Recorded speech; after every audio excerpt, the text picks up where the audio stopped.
جس نے گناہ چھوڑنا ہے نا، قرآن نے ایک بڑا شاندار اصول دے دیا، ان الحسنات یذہبن السیئات، جس نے گناہ چھوڑنے ہیں نا وہ نیکیاں کرنا شروع کر دے.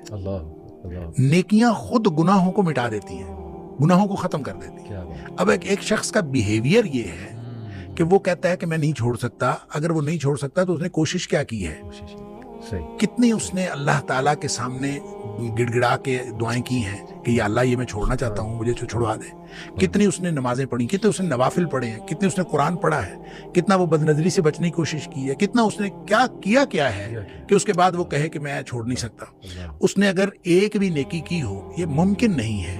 دیکھیں دو چیزیں ہیں، ایک ہے نیکی اور پھر نیکی کا رویہ، دوسری چیز ہے برائی اور برائی کا رویہ. نیکی کی طرف چڑھائی ہے، برائی کی طرف اترائی ہے. برائی میں بہت جلدی آپ چلے جاتے ہیں، نیکی میں اپنے آپ کو بڑا باندھ کے لے جانا پڑتا ہے، بڑا زور لگتا ہے. عقبہ بھی کہا ہے قرآن نے، عقبہ بالکل عقبہ بھی ہے. تو لہٰذا اپنے نفس کو پورا باندھ کے اوپر چڑھانا پڑتا ہے.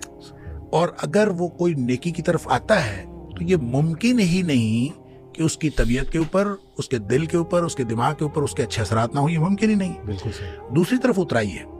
اچھا ظاہر ہے جو اترائی ہے یہ بیک وقت چڑھائی اور اترائی نہیں ہو سکتی. یہ بیک وقت نہیں ہو سکتی.